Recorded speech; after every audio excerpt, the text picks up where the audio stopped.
नमस्ते, नमस्कार, सलाम, प्रणाम, दंडवत वंदगी। इससे पहले आप सभी ने सुना सतगुरु कबीर साहब किस तरह श्री भगवान गोस्वामी साहब को उपदेश दिए। और अब आइए आगे सुनते हैं मथुरा वृंदावन में हरि व्यास जी का प्रसंग। इससे पहले आप सभी से अर्जी, निवेदन, विनती, प्रार्थना है कि लाइक कर देंगे, सब्सक्राइब कर देंगे, ज़्यादा से ज़्यादा शेयर कर देंगे, जो और सभी सज्जनों को सुनने को मिले। साहेबंदगी, साहेबंदगी, साहेबंदगी। श्री भगवान दास जी ने पिथौराबाद के मठ को अपने गुरु को समर्पित कर गुरुदेव कबीर के साथ हो गए, जिनको संत मंडली ने अपने में मिला लिया। तत्पश्चात संत मंडली वहाँ से विदा होकर अन्य क्षेत्रों का भ्रमण करती हुई और सत्य धर्म का प्रचार करती हुई उत्तरी संभाग में मुड़ी, जहाँ पर संतों का विचार हुआ कि हम लोग मथुरा होते हुए चले और पुनः वहाँ से भ्रमण करते हुए अयोध्या चले। इसके बाद वहाँ से प्रयाग होते हुए काशी जी चले। उक्त विचार को श्री रविदास जी ने सतगुरु के समक्ष रखा। इस पर सतगुरु ने कहा कि जैसा आप संतों का विचार हो वैसा ही करें, इसमें मुझे कोई आपत्ति नहीं है।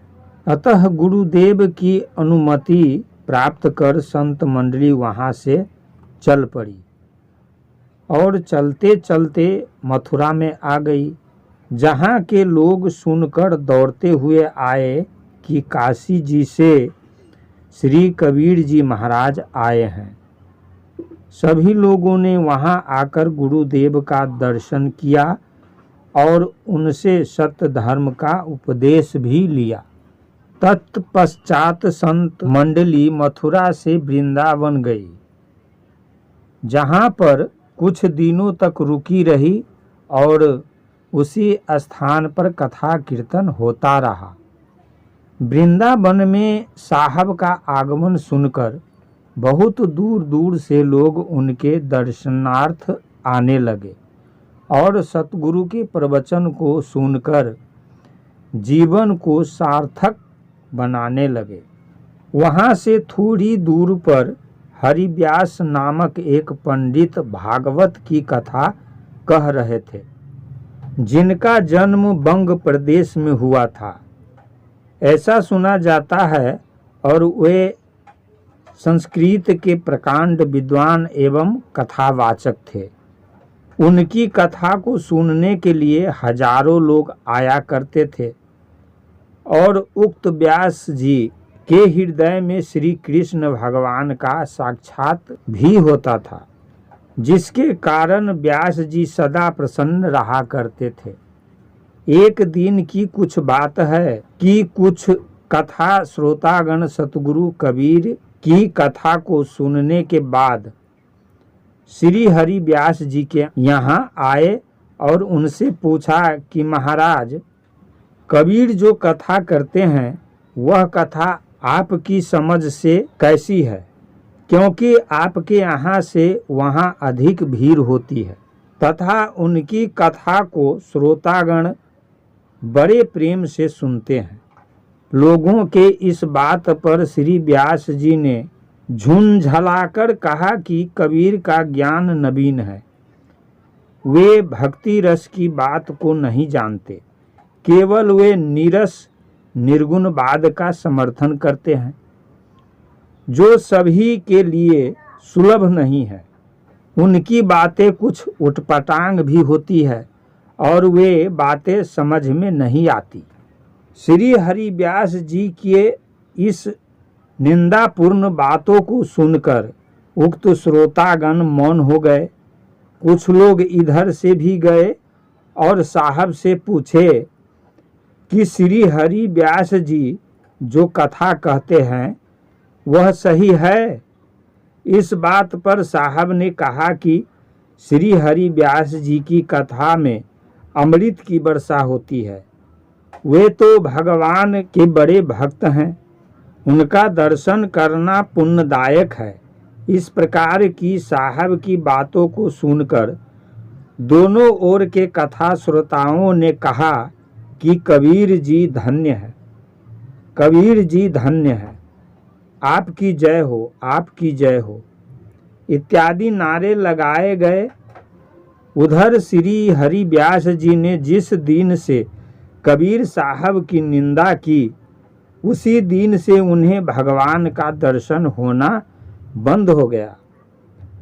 अब श्री व्यास जी का मन व्याकुल हो गया और उन्होंने अन्न जल को त्याग कर कई दिनों तक अनशन भी किया, परंतु उन्हें पुनः श्री हरि का दर्शन नहीं हुआ।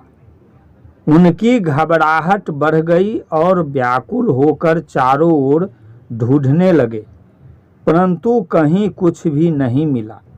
अंत में अपने एक परिचित संत के यहाँ गए जो बड़े सिद्ध थे। उस समय वे वृंदावन के श्रेष्ठ संतों में गिने जाते थे। वहाँ जाकर श्री हरि व्यास जी ने अपने दुख को उनसे कह सुनाया। उक्त संत महापुरुष ने हंसकर कहा कि तुमने अपने पांडित्य के बल पर किसी महापुरुष की निंदा की है, इसी कारण तुमको श्री हरि ने त्याग दिया है। जाओ उस महापुरुष को प्रसन्न करो, तब श्री हरि पुनः तुम्हें दर्शन देंगे। इस बात पर श्री व्यास जी ने उक्त संत पुरुष से कहा कि मैंने किसी महापुरुष की निंदा नहीं की है, केवल एक दिन कुछ प्रसंगवश श्री कबीर जी के विषय में कहा था।